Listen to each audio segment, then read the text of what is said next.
에 쓰여진 말씀을 읽고서 이 우주와 지구와 모든 생물과 나를 만드신 분이 누구시죠? 하나님이심을 알게 되죠. 그리고 하나님이 나를 사랑하셔서 나를 구원해 주시려고 보내주신 분이 있죠. 그분이 누구예요? 예수님을 알게 돼요. 그런데 놀라운 것은 선생님이 이 성경책을 읽다가 이 성경책에 과학 이야기가 쓰여진 것을 알고서 굉장히 놀랐어요. 선생님 처음에는 이해가 안 됐어요. 왜 이해가 안 됐을까요? 성경은 언제 쓰여졌죠? 지금으로부터 한 3,500년 전부터 성경이 쓰여졌어요. 아주 오래전에. 과학도 발달하지 않던 그 아주 오래전에 성경이 쓰여졌는데 오늘날 과학자들이 이제서야 알게 된 과학 이야기가 성경에 쓰여져 있는 거예요. 이게 어떻게 가능할까요? 궁금하지 않으세요? 자, 이제 선생님과 함께 성경책 속으로 들어가 봐요. 자, 하늘의 별은 몇 개나 될까요? 1,000개. 또 셀 수 없이 많아요. 자, 우리 맨눈으로 보면 몇 개 정도 셀 수 있을까? 맨눈으로 보면 5개 일어나는 친구 있어요. 이쪽 광주가 좀 하늘이 오염되긴 한 것 같아요. 하늘의 별이 5개밖에 안 보인다. 하늘이 오염돼서라기보다는 자, 우리가 하늘에 있는 별을 볼 때 별이 있는데 잘 보지 못하는 이유는 뭘까요?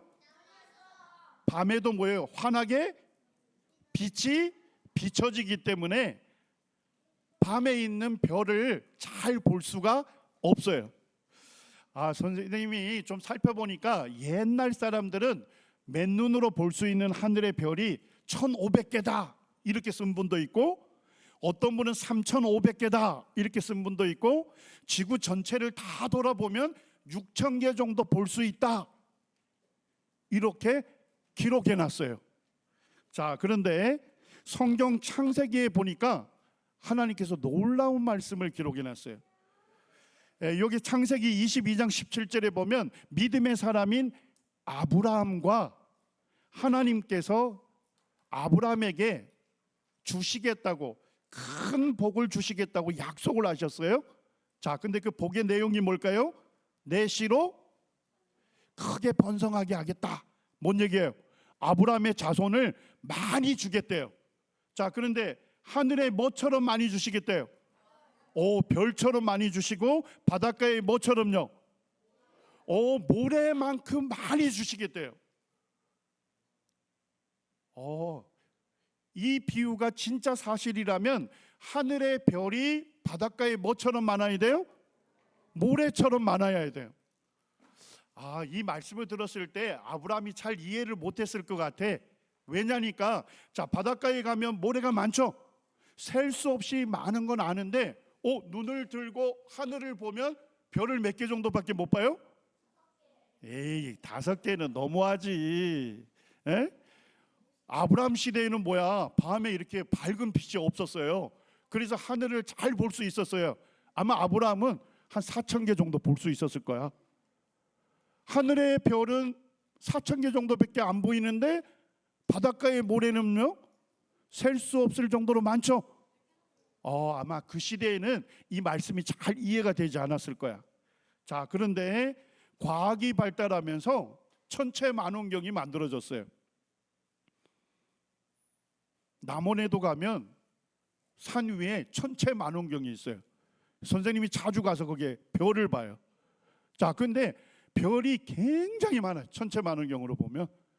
근데 한 번은 중고등학생들하고 같이 별 보러 갔는데 그날 별 볼 일 없었어요. 왜 그런지 알아요? 그때 갑자기 먹구름이 끼었어. 그리고 비가 쏟아졌어. 먹구름이 끼거나 비가 쏟아지거나 눈이 내리게 되면 이 천체 만원경으로도 우주에 있는 별을 볼 수가 없어요. 자, 그래서 지금은 과학자들이 어떻게 했을까요? 우주에다가 거대한 만원경을 우주에다가 놔둔 거야. 예.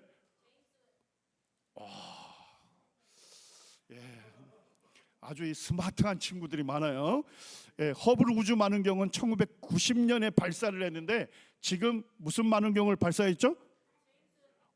제임스 웹 우주 만원경을 2021년에 발사를 했거든요.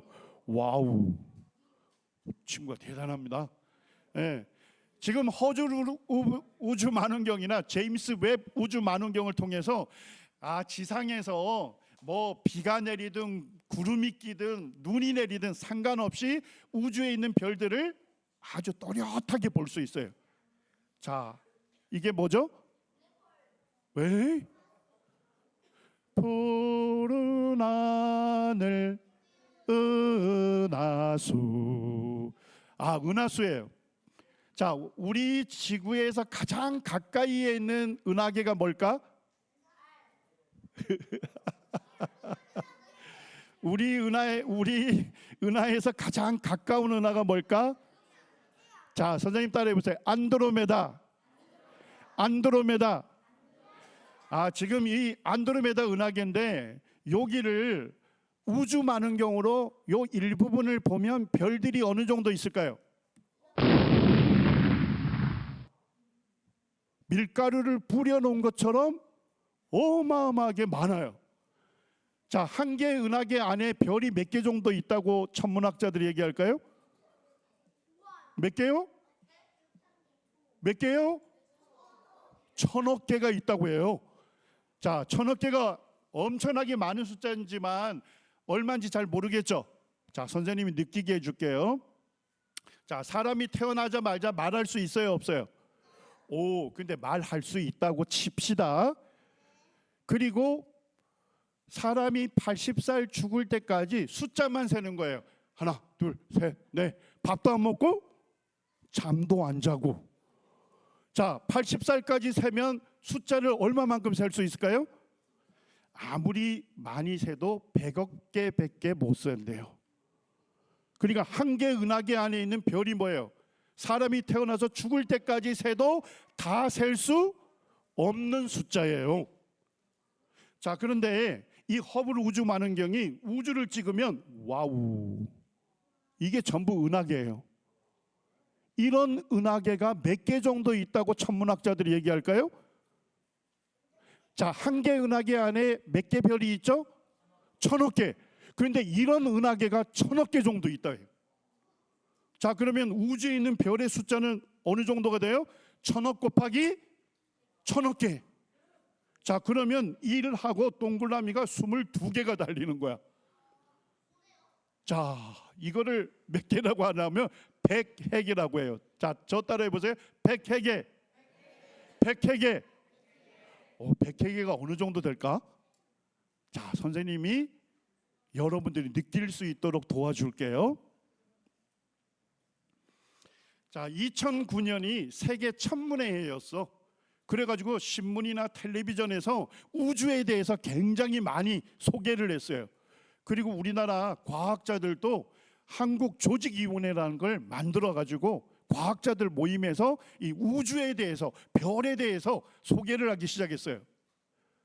자, 그런데 선생님이 그 천문학자들의 홈페이지를 갔더니까 이런 놀라운 사실을 기록해놨어. 흔히 별의 수는 뭐만큼 많다고요?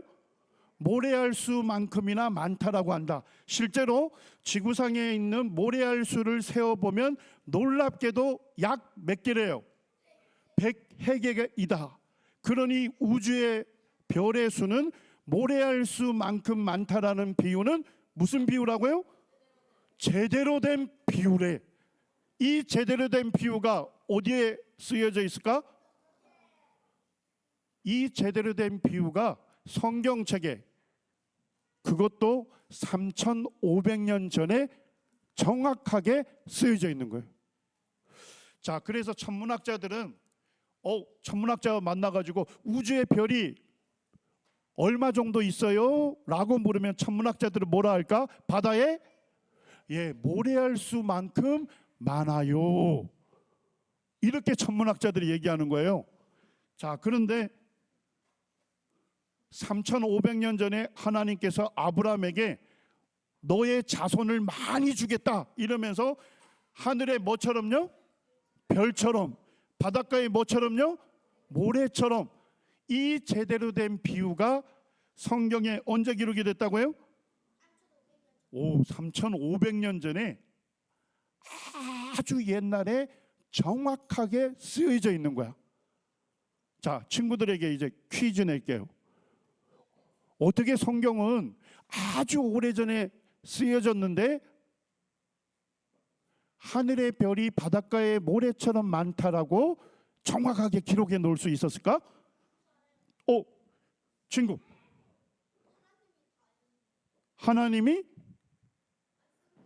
하나님께서 말씀해 주셨기 때문에, 물론 정답이에요. 이 친구에게도 선생님이 조금 있다가 스티커 줄게요. 자, 그런데 하나님께서 성경에 정확하게 말씀해 놓으셨기 때문에요. 지금 친구가 얘기했거든요. 그거와 비슷한데 또 다른 답을 알 수 있는 친구.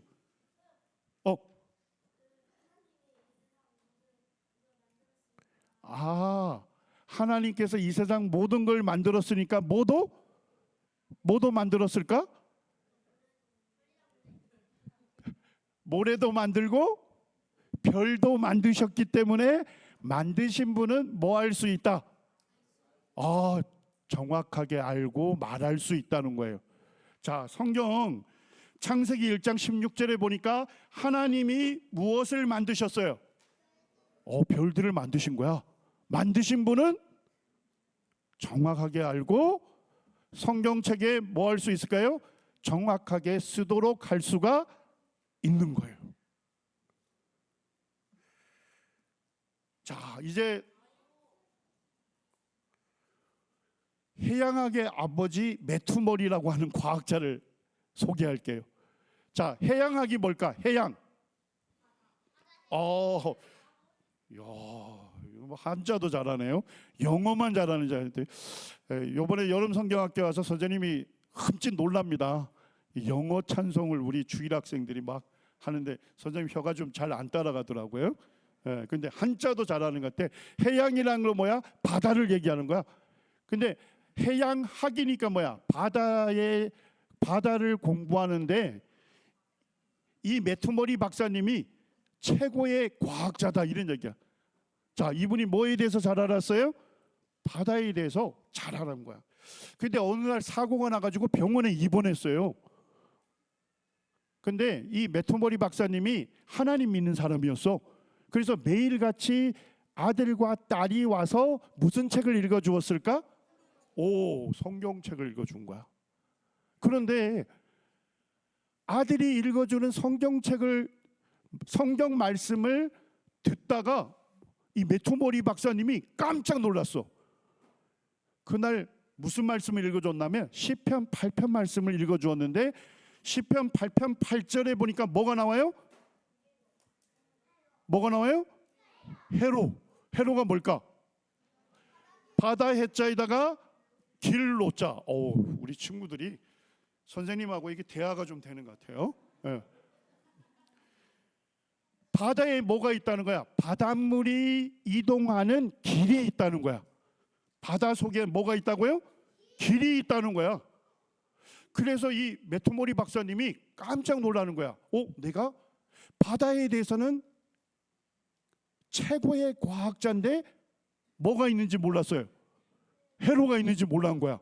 그런데 어느 책에 해로가 있다고 기록되어 있어요? 성경책에. 그래서 매투머리 박사님이 생각을 해. 하나님께서 성경책에 해로가 있다고 기록해 놓으셨다면 틀림없이 있을 거다.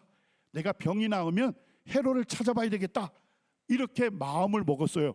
그리고 실제 병이 나은 다음에 대서양에 갔더니까 대서양에 가서 연구를 해보니까 바닷물이요 가만히 멈추어 있는 게 아니고 거대한 바닷물이 이동하는 뭐가 있는 거야? 길이 있다는 거야. 그래서 이분이 최초로 회로를 발견하게 됐어요. 그래서 과학자들은 이분을 뭐라고 하냐면 회로의 발견자다. 회로의 뭐라고요? 발견자다, 이렇게 얘기를 해요. 그리고 자기가 발견한 회로를 요 지도에다가 이렇게 그린 거야. 자, 이게 최초의 뭐가 됐어요? 해양 지도가 된 거야. 매튜머리 박사님이 미국 분인데 이분의 무덤에 가면 묘비에 이렇게 써져 있어요. 자, 우리 친구들 같이 한번 읽어볼까요? 같이 읽어봐요. 시작. 해양학의 아버지 매튜머리는 시편 8편 8절을 읽고 회로가 있음을 깨달아 최초의 해양 지도를 만들었다. 이분이 회로를 발견한 게 지금으로부터 160년 전에 발견했어요. 자, 근데 시편 8편 말씀은 하나님께서 다윗을 통해서 기록하게 한 거야. 자, 다윗 왕은 언제 인물일까?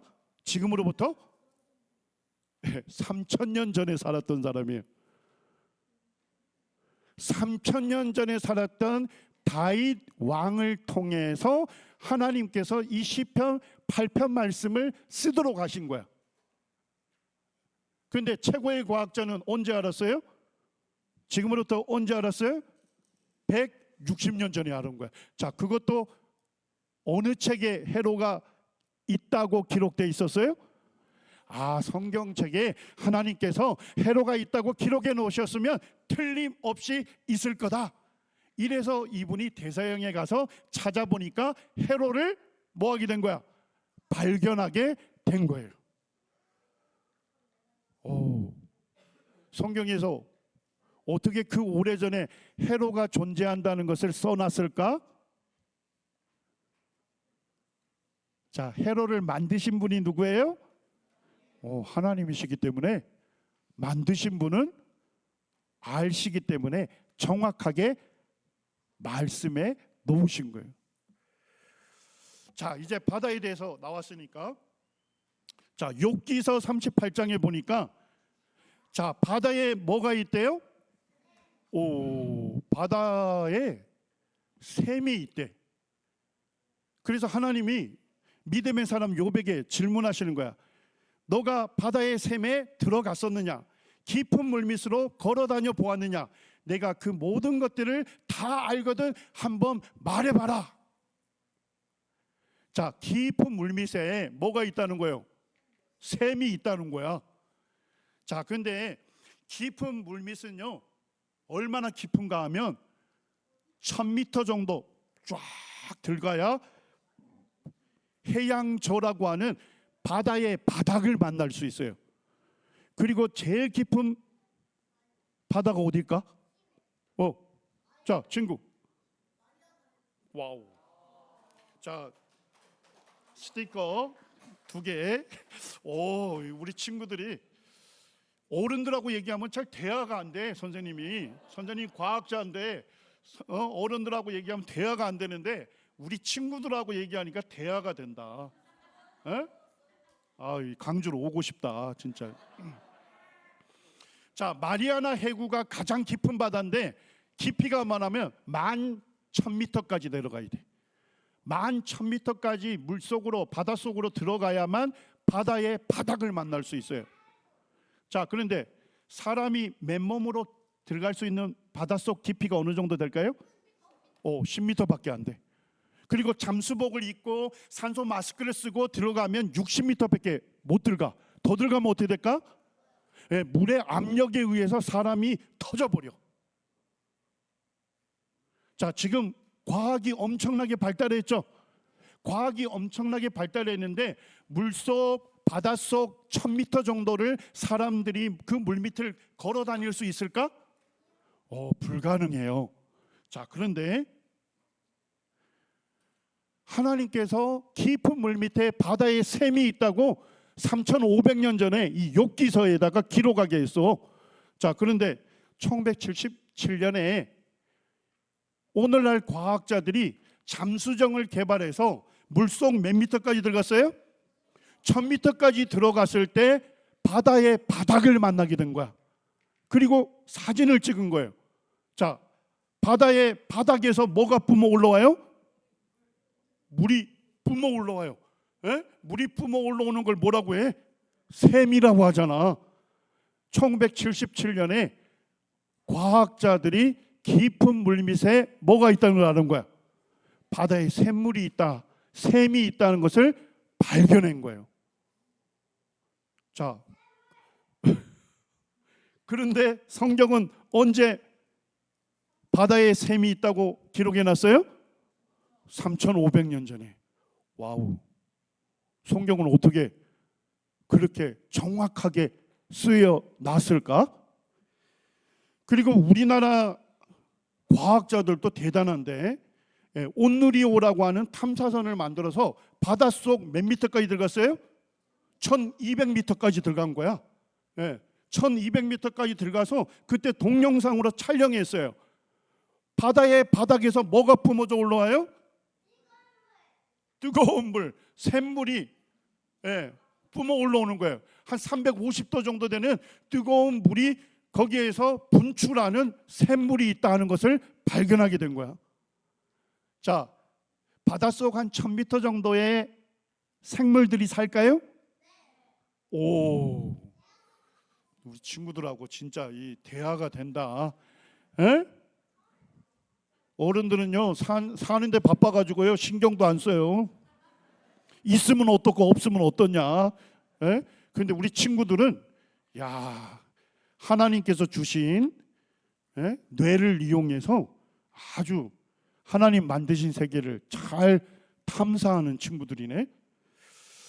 거기에 보니까 수심 바닷속 한 1000m 정도 그 깊은 바다에 햇볕도 안 들어가는데 거기에 말미잘이 살고 바다 개가 살고 아주 형태가 이상한 물고기도 사는 거야.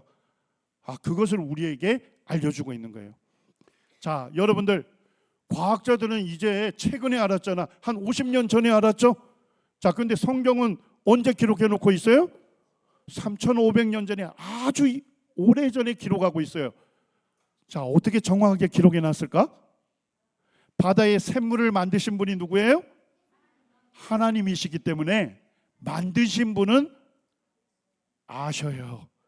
그래서 정확하게 성경에다가 기록하도록 하셨어요. 야, 이 성경책은 누구의 책이에요? 누가 말씀하신 거예요? 맞아요. 하나님 말씀이에요. 자, 우리 욥기 36장에 보니까 하나님께서 놀라운 말씀을 하셔요. 이것도 믿음의 사람 욥에게 이렇게 말씀하시는 거예요. 자, 30절에 보니까 욥기 36장 30절에 보니까 보라 그는 누굴까? 하나님께서 뭐를 사용해서요? 번갯불을 사용해 가지고 이런 것들로 만민을 사람을 심판하기도 하고 뭐를 풍성하게 준대요. 하나님께서 번갯불을 치셔 가지고 우리에게 음식을 풍성하게 주신대요.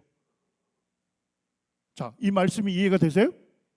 하나님께서 번개를 빵 쳤는데 우리에게 음식을 하나님께서 풍성하게 제공해 주신다는 거야. 자, 이게 옛날 사람들은 이해가 되지 않았는데 오늘날 과학이 발달하면서 이제서야 이 말씀을 이해하게 된 거예요. 자, 공기 알죠?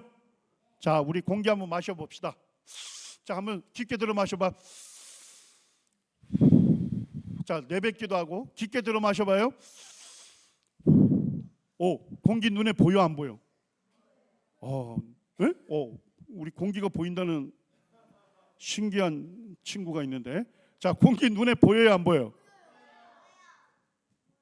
오호, 공기가 보여요? 어디 있어요? 공기는 자, 기체이기 때문에 눈에 보이지 않아요. 공기는 눈에 보이지 않는데 거기에는 물질들이 있어요. 자, 근데 공기에 제일 많은 기체가 뭘까? 선생님이 질문하는 거는 대부분 슬라이드에 다 있어, 답이. 자, 공기에 제일 많은 기체가 뭘까?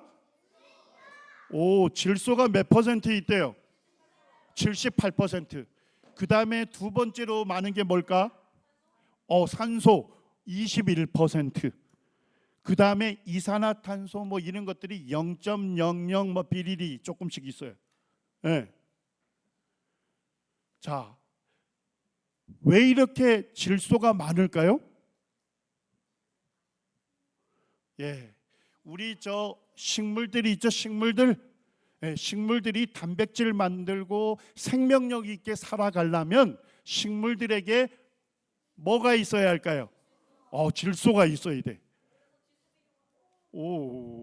그런데 문제는 뭐냐면 공기 중에 질소가 78%는 있지만 어디로 못 들어갈까? 바로 식물로 바로 못 들어가는 거야. 공기 중에 너무나도 흔한 게 질소인데 이 질소가 바로 식물에게로 못 들어가. 어떻게 해야 들어갈 수 있을까? 어떻게 해야만 질소가 식물들에게로 벼에 들어가고 그 다음에 과일나무에 들어갈 수 있을까? 자, 친구.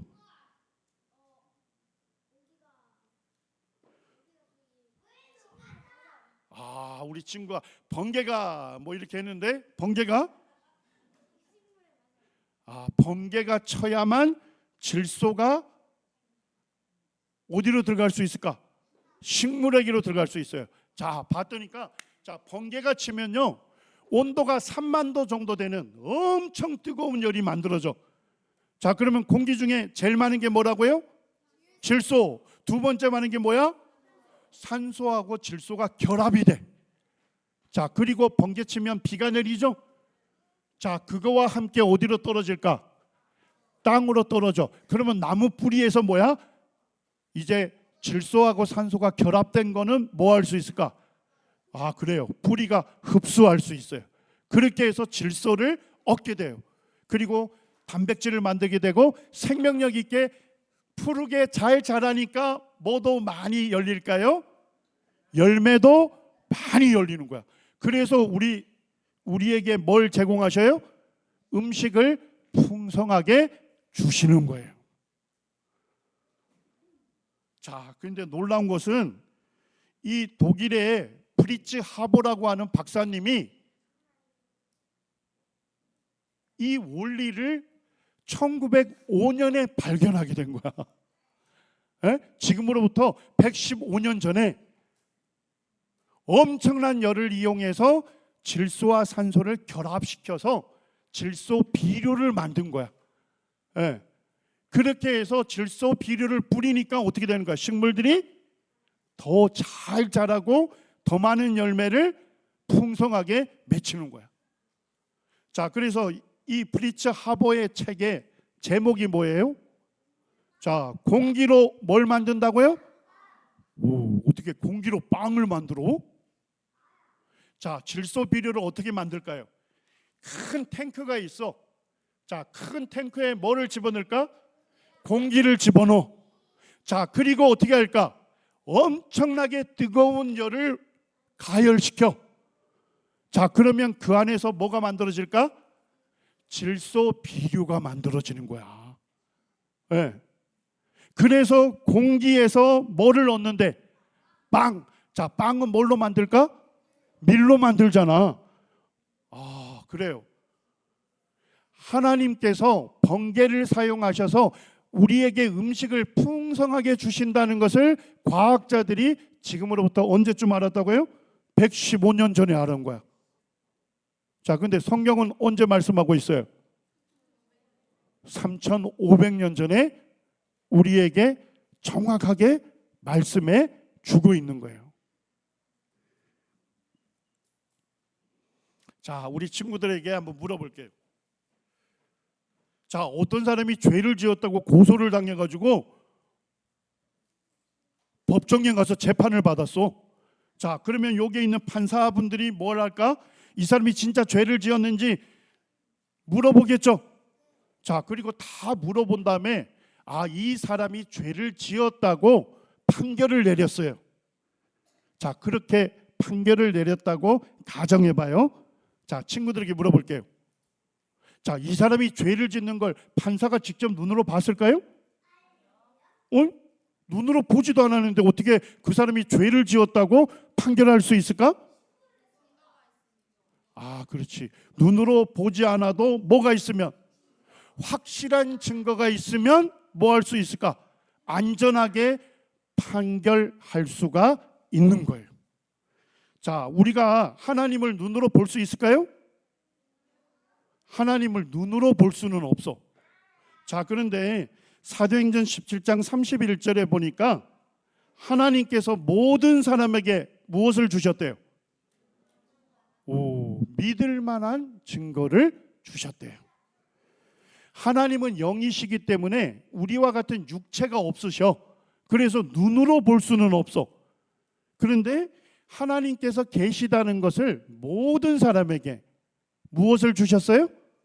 믿을 만한 증거를 주신 거예요. 그래서 우리가 하나님을 눈으로 볼 수는 없지만 믿을 만한 증거를 통해서 하나님을 알 수가 있고 믿을 수가 있는 거예요. 자, 친구들, 자, 이 책이 누구의 말씀이에요?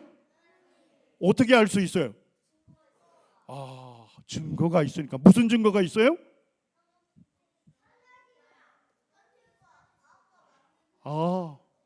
그렇지. 과학은 오늘날 과학자들이 알게 된 과학적 사실이 어디에 기록이 되어 있어요? 아주 오래 전에 기록된 성경에 기록되어 있는 거야. 자, 그렇다면 뭐야? 그 모든 것을 만드신 분만이, 이 세상을 창조하신 하나님께서만이 이 성경을 기록하게 하신 거야. 자, 성경책은 뭐 할 수 있는 책이에요? 믿을 만한 책이에요. 하나님의 말씀이에요. 자, 우리 친구들이 이제 성경 읽을 때마다 이 성경은 누구의 말씀이다? 하나님의 말씀이고 믿을 만한 말씀이다. 성경이 기록된 모든 것들은 사실을 기록해 놓은 거예요. 사실이기 때문에 안전하게 믿을 수가 있는 거예요. 자, 이 시간에 선생님이 성경책에 대해서 소개를 했어요. 이제 점심 먹고 나서는 선생님이 우주에 대해서 소개를 하겠습니다. 수고했어요.